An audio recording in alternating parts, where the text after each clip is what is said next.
Eu tinha 61 anos quando comprei o meu apartamento. 61 anos. 42 de tesoura na mão, de agulha no dedo, de tecido dobrado e redobrado até a madrugada.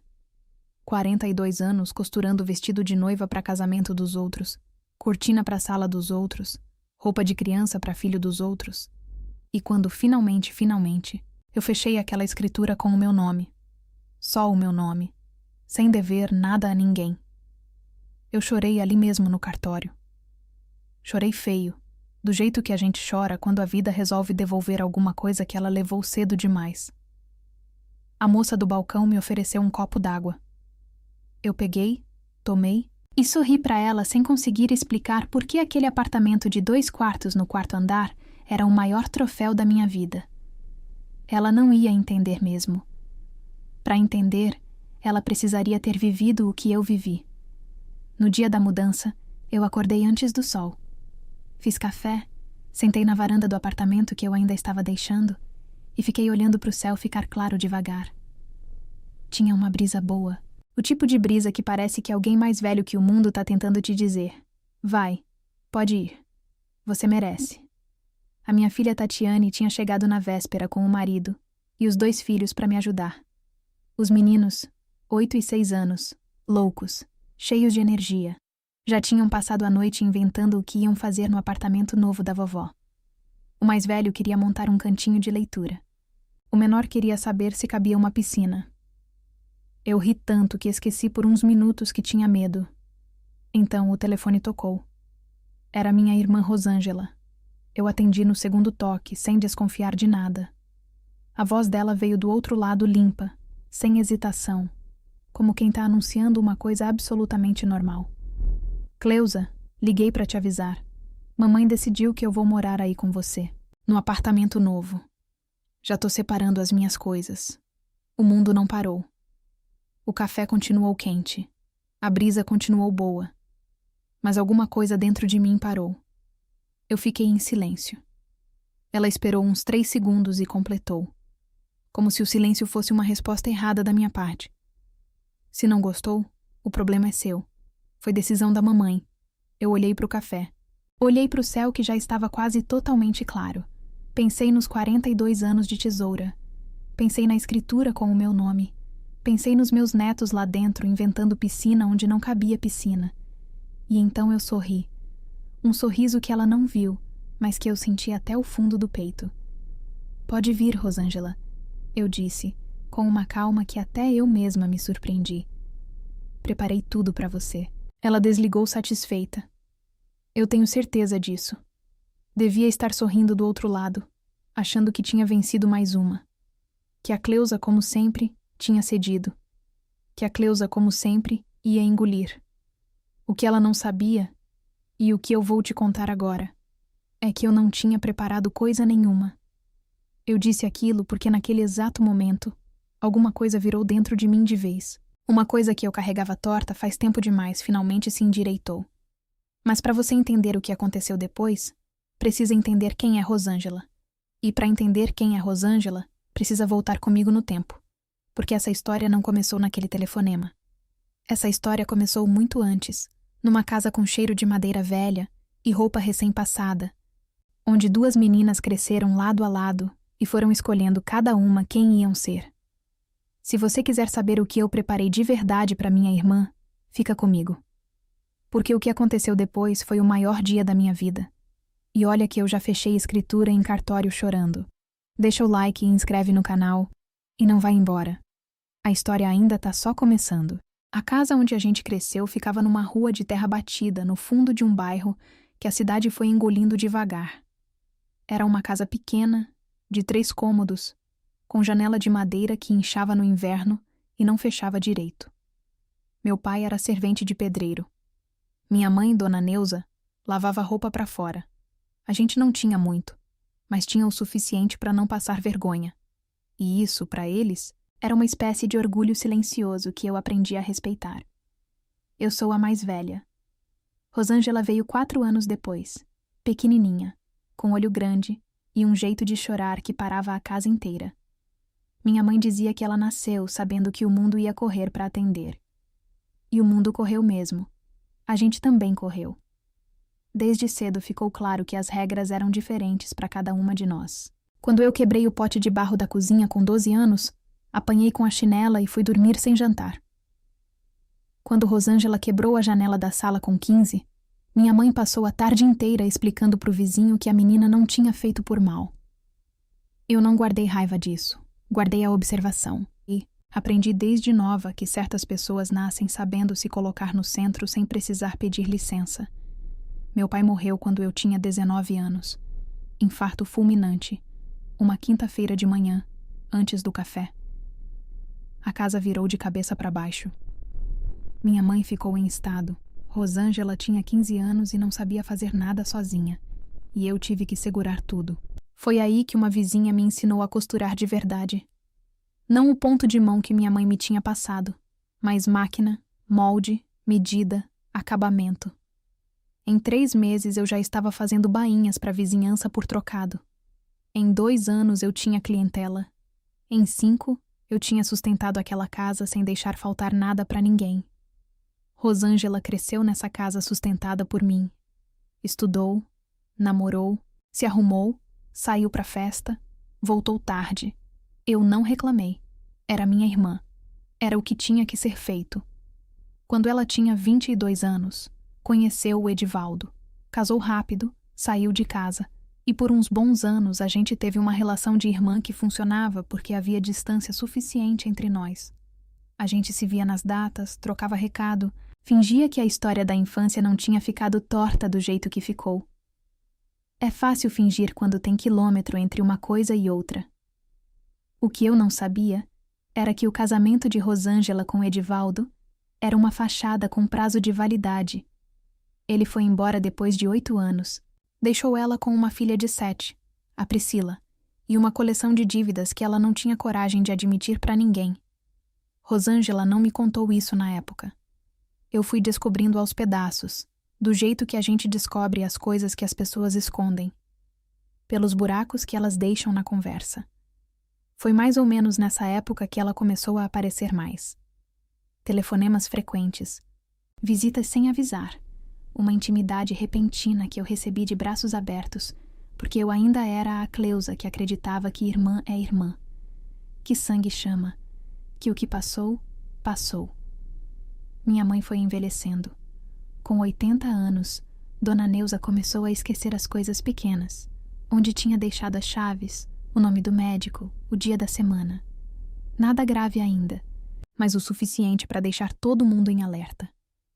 E foi exatamente aí, nesse momento em que minha mãe ficou mais vulnerável, que Rosângela se aproximou dela de um jeito que eu nunca tinha visto antes.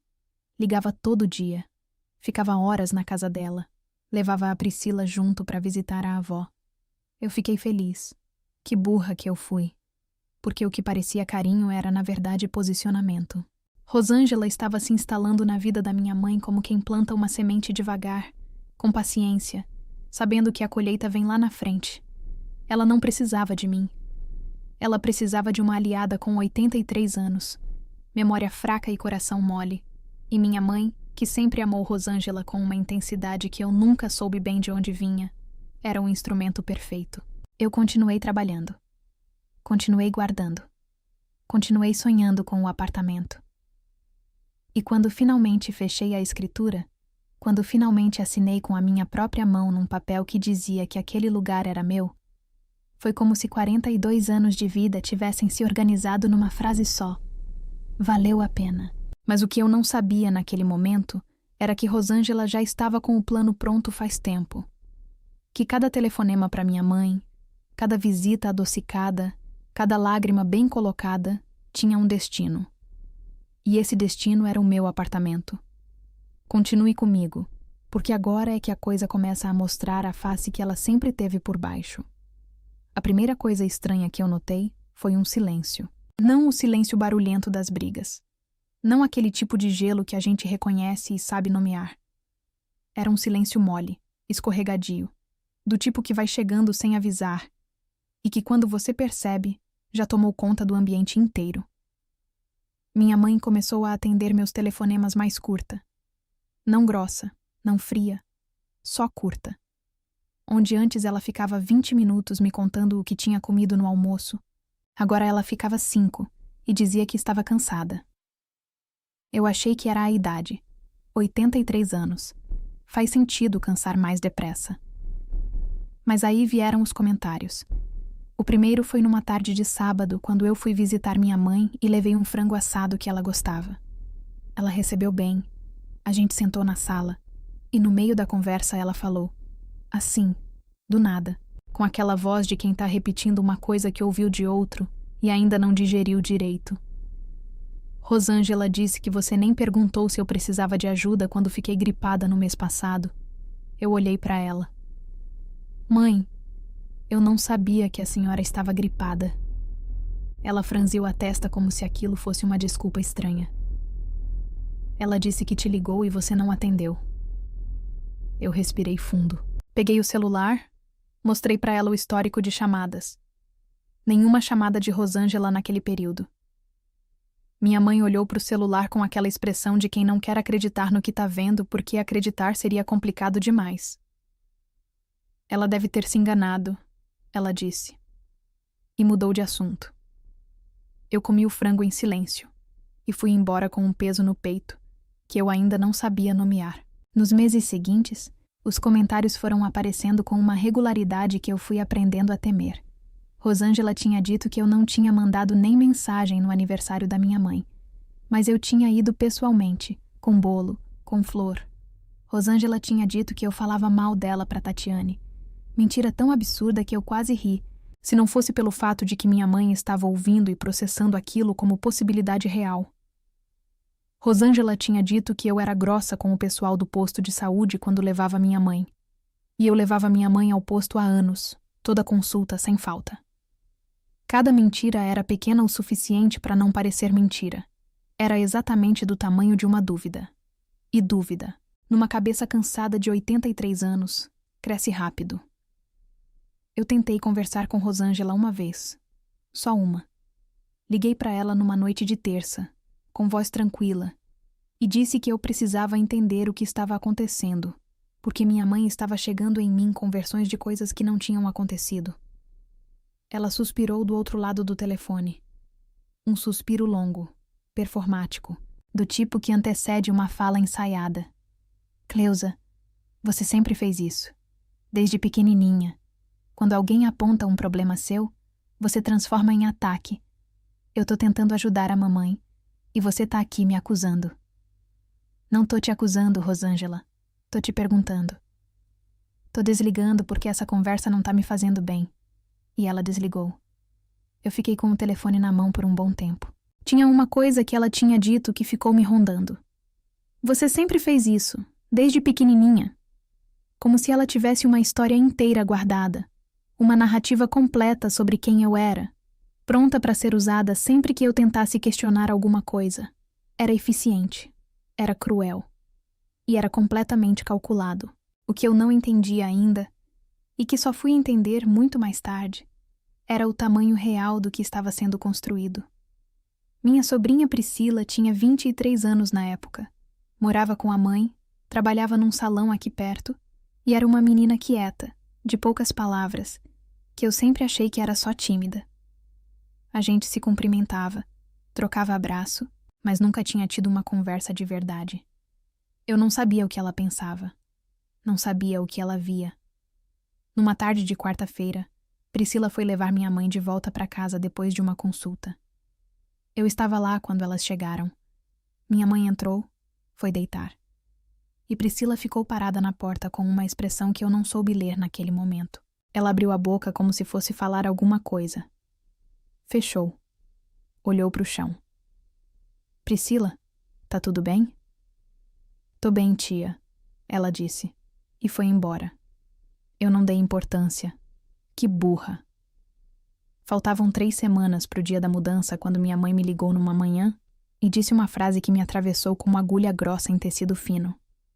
Cleusa, Rosângela me contou que você comprou o apartamento, mas não pretende me visitar porque vai ficar longe demais.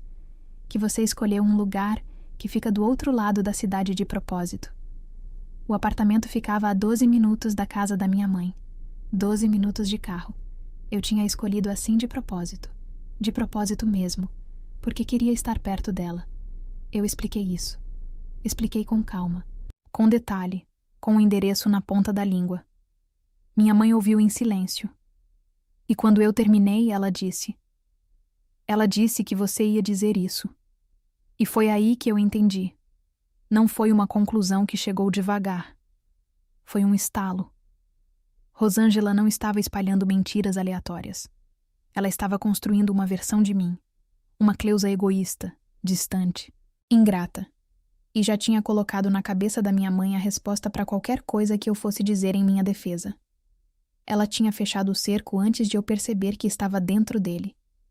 E o apartamento, o meu apartamento, conquistado centavo por centavo, era o próximo passo do plano. Mas o que eu ainda não sabia era o motivo real. O motivo que Rosângela jamais teria coragem de dizer em voz alta. E quando eu descobri, tudo que eu achava que entendia sobre aquela situação virou do avesso de uma vez só. O dia da mudança chegou com sol forte e cheiro de caixas abertas. Tatiane e o marido tinham vindo cedo. Os meninos corriam pelo apartamento vazio, fazendo o barulho que criança faz quando descobre um espaço novo. Aquele barulho de pé no chão que ecoa diferente, que parece que o lugar está sendo acordado. Eu me lembrei do bloco 1, do café na varanda, da brisa. Tentei segurar aquela sensação de começo. Tentei não deixar o telefonema de Rosângela estragar aquela manhã. Mas ela chegou antes do meio-dia. Eu ouvi o elevador. Ouvi a porta do corredor. E quando abri a porta do apartamento, lá estava Rosângela com 2 malas grandes, uma sacola de plástico cheia de cabide e um sorriso de quem chegou para ficar. Atrás dela, de cabeça baixa, estava Priscila. Eu olhei para minha sobrinha. Ela não me olhou de volta. Rosângela entrou sem ser convidada. Entrou como quem já calculou que a porta ia estar aberta, e foi andando pelo apartamento com aquele jeito de quem está avaliando o que é seu. Passou a mão na bancada da cozinha. Olhou pela janela da sala. Abriu a porta do quarto menor sem pedir licença. "Esse aqui vai ser o meu", ela disse. Tatiane parou no meio da sala com uma caixa nos braços e me olhou.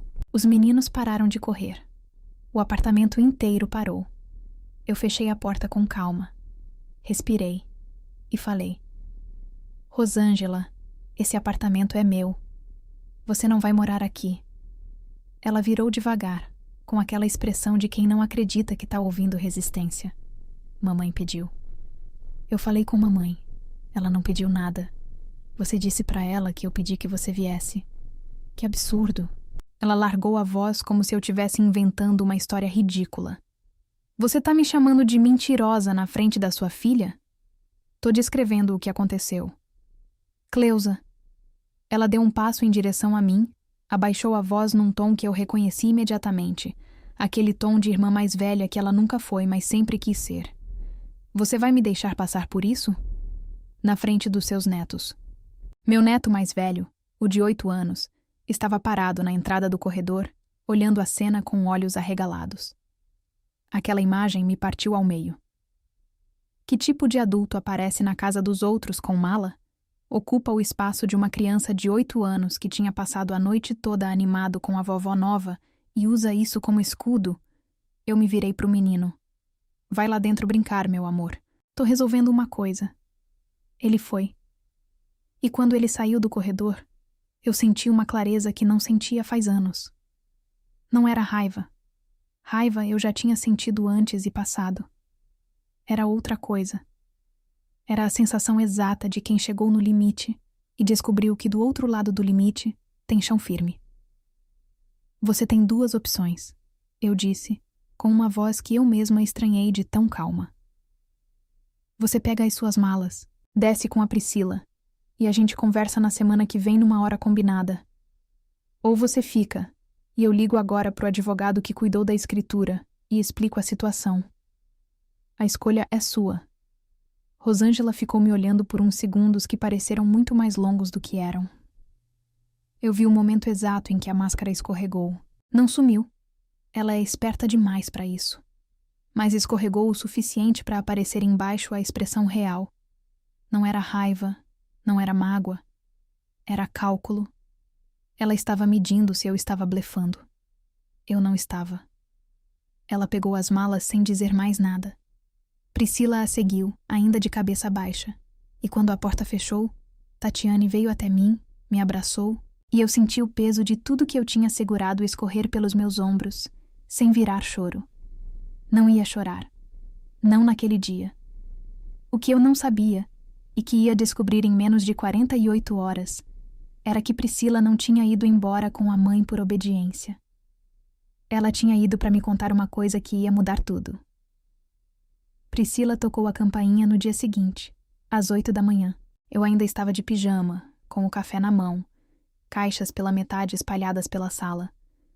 Quando abri a porta e vi minha sobrinha ali, sozinha, sem a mãe, com aquela expressão de quem não dormiu, eu soube antes de ela falar que o que vinha a seguir era sério. "Posso entrar, tia?" "Pode." Ela entrou. Olhou ao redor do apartamento com uma atenção diferente da que a mãe tinha tido no dia anterior. Não estava avaliando. Estava se preparando. Sentou na cadeira que eu indiquei, juntou as mãos no colo e ficou em silêncio por uns segundos que pareceram longos demais. "Eu preciso te contar uma coisa", ela disse. "Faz tempo que eu preciso. Eu sei que devia ter falado antes, mas ela é minha mãe, e eu ficava me convencendo de que ia passar, de que ela ia mudar, de que não era tão grave quanto parecia." Eu pus o café na mesa. Sentei na cadeira do lado e esperei. Priscila respirou fundo. "Minha mãe tem uma dívida grande, tia, com gente que não é banco, não é cartão. É o tipo de gente que aparece na porta." O estômago virou. "Quanto?" eu perguntei. R$ 84 mil. Eu fiquei olhando para ela sem conseguir falar nada por um momento. R$ 84 mil. Um número que ela disse com voz baixa, como quem tem vergonha do peso que carrega sem ter pedido para carregar. Ela pegou emprestado há 2 anos. Priscila continuou. Foi acumulando. Primeiro foi para cobrir o aluguel atrasado, depois para o cartão, depois ela pegou mais para pagar o que já devia. Você conhece como funciona isso. Eu conhecia. Infelizmente. "E o apartamento?" Priscila me olhou direto nos olhos pela primeira vez desde que tinha entrado. Ela estava planejando usar o seu apartamento como garantia. Tinha conversado com um desses atravessadores que disse que se ela morasse lá, com o tempo, conseguia colocar o nome dela em algum documento. Eu não entendo direito como funciona, mas sei que ela estava confiante que ia conseguir. Ela ficava dizendo que você sempre cedeu, que dessa vez não ia ser diferente. Aquela última frase ficou parada no ar entre nós duas. Você sempre cedeu. 42 anos de tesoura na mão. 42 anos sustentando casa, calando boca, engolindo comentário, cedendo espaço, cedendo voz, cedendo vez. E tudo aquilo tinha virado, na cabeça da minha irmã, uma certeza confortável de que eu era infinita nessa capacidade de ceder. Eu senti alguma coisa endurecer dentro de mim. Não de raiva, de decisão. "Por que você está me contando isso, Priscila?" Ela abaixou os olhos. "Porque na semana passada eu vi ela mostrar para o homem da dívida uma foto do seu apartamento pelo celular. E ouvi ela dizer o endereço." Ela parou. Engoliu seco. "Eu tenho uma filha de 2 anos, tia. Não quero criar minha filha dentro de uma mentira. E não quero que você perca o que você construiu por causa da minha mãe." Eu me levantei. Fui até a janela. Olhei lá embaixo para a rua que estava começando o dia sem saber de nada disso. Com gente indo trabalhar, criança indo para a escola, cachorro sendo passado. O mundo funcionando normalmente enquanto a minha vida tinha esse nó no meio. Mas nós não choramos. Nenhuma das duas. Porque havia uma clareza naquele momento que não cabia lágrima. Liguei pro advogado que tinha cuidado da escritura ainda naquela manhã. Expliquei tudo. Ele ouviu com atenção e disse uma coisa que me aliviou e me preocupou ao mesmo tempo. O apartamento estava 100% no meu nome. Registrado. Sem qualquer possibilidade de ser usado como garantia por terceiros, sem minha assinatura. Rosângela não tinha base legal nenhuma. O plano dela dependia inteiramente da minha ignorância ou da minha fraqueza. Ela tinha apostado nas duas. Errou nas duas. O advogado sugeriu que eu formalizasse uma notificação extrajudicial, deixando registrado que Rosângela não tinha qualquer direito sobre o imóvel e que qualquer tentativa de se apresentar como moradora ou coproprietária configuraria crime. Eu assinei aquilo com uma caneta firme e uma sensação estranha no peito. Não de vitória, ainda não. De alicerce. Como quando a gente assenta o primeiro tijolo de uma parede que vai durar. Mas faltava ainda a parte mais difícil. Minha mãe. Dona Neuza precisava saber o que tinha acontecido. Não a versão que Rosângela tinha construído tijolo por tijolo dentro da cabeça dela esses meses todos. A versão real. E para isso eu precisava de uma aliada que ela respeitasse. Que ela não conseguisse desqualificar com facilidade. Precisava de Priscila. Você vai com a sua avó comigo? Eu perguntei para minha sobrinha. Ela não hesitou. Vou. Fomos naquela tarde.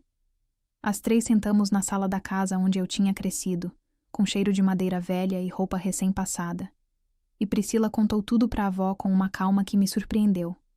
Sem drama, sem choro, sem acusação. Só os fatos, na ordem em que tinham acontecido. Minha mãe ouviu tudo em silêncio. Quando Priscila terminou, Dona Neuza ficou quieta por um longo tempo. Olhou para as mãos. Olhou para mim. E quando falou, a voz saiu diferente de tudo que eu tinha ouvido dela nos últimos meses.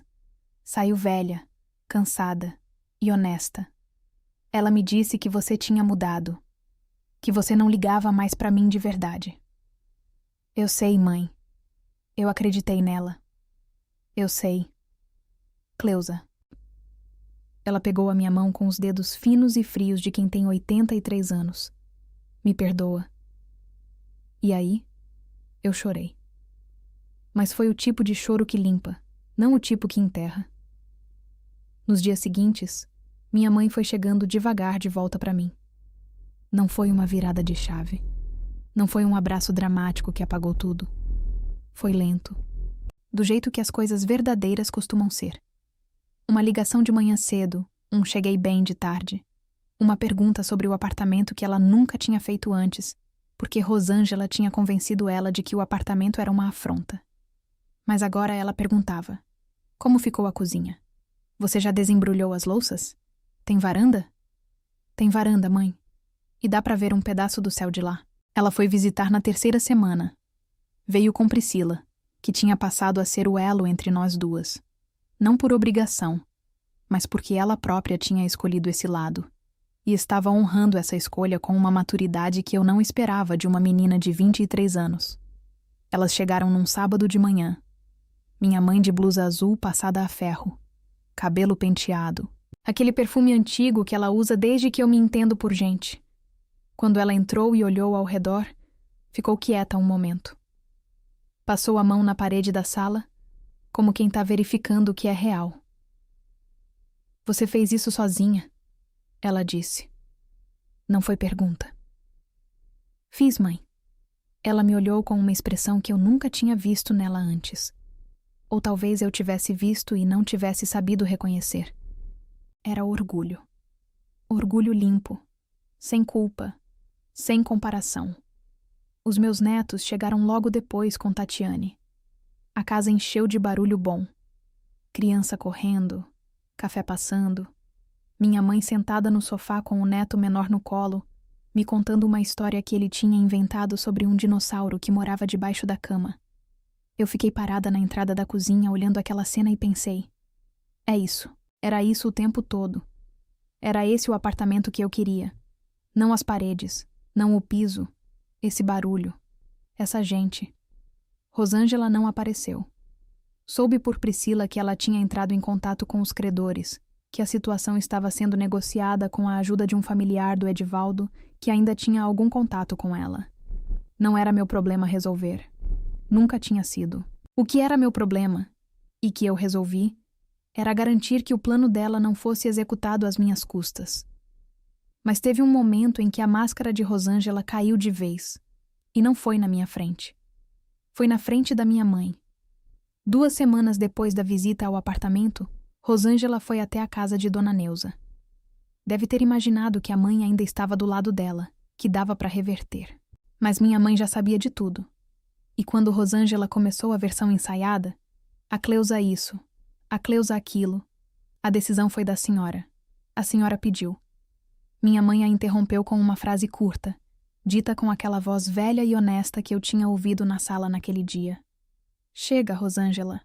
Eu sei o que você fez. Priscila me contou que Rosângela ficou sem resposta pela primeira vez em anos. Ficou parada, a máscara inteira no chão, sem saber o que fazer quando o instrumento não funciona mais. Saiu sem despedir, e por um bom tempo não voltou. Eu não senti prazer nisso. Juro que não senti. Senti apenas o peso ir embora. Aquele peso velho, torto, que eu carregava faz tanto tempo que tinha esquecido como era andar sem ele. Na noite daquele sábado, depois que todo mundo foi embora, eu sentei na varanda do meu apartamento com um chá que tinha ficado morno. O céu estava escuro e cheio de estrela do jeito que a cidade raramente permite ver. Fiquei ali por um tempo que não soube medir. E pela primeira vez em muito tempo, eu não estava com medo do que vinha pela frente. Estava curiosa. Eu penso às vezes no que teria acontecido se eu tivesse cedido.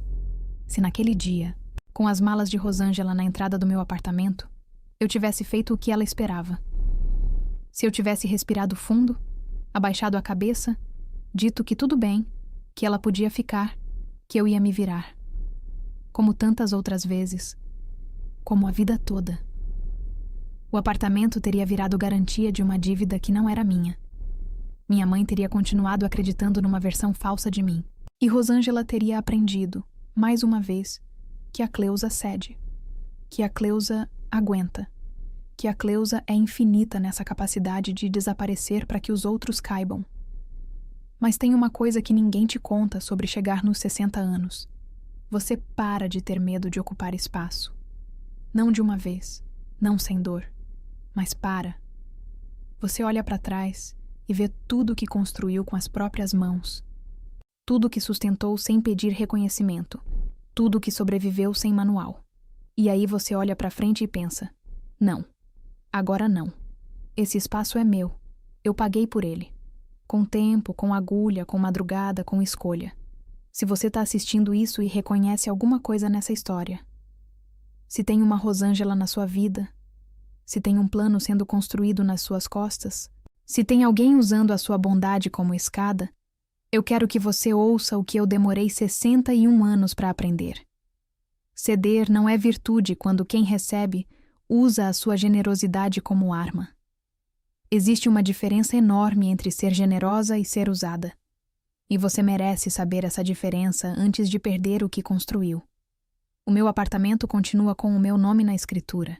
Minha mãe toma café comigo toda semana. Priscila trouxe a filha para me visitar no mês passado e a menina ficou 2 horas brincando na varanda com os meus netos como se sempre tivesse sido assim. Talvez sempre devesse ter sido.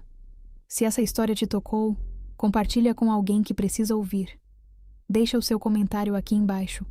Eu leio todos. Se inscreve no canal para não perder o que vem por aí, porque tem muita história ainda para contar. E obrigada por ter ficado comigo até aqui. De verdade.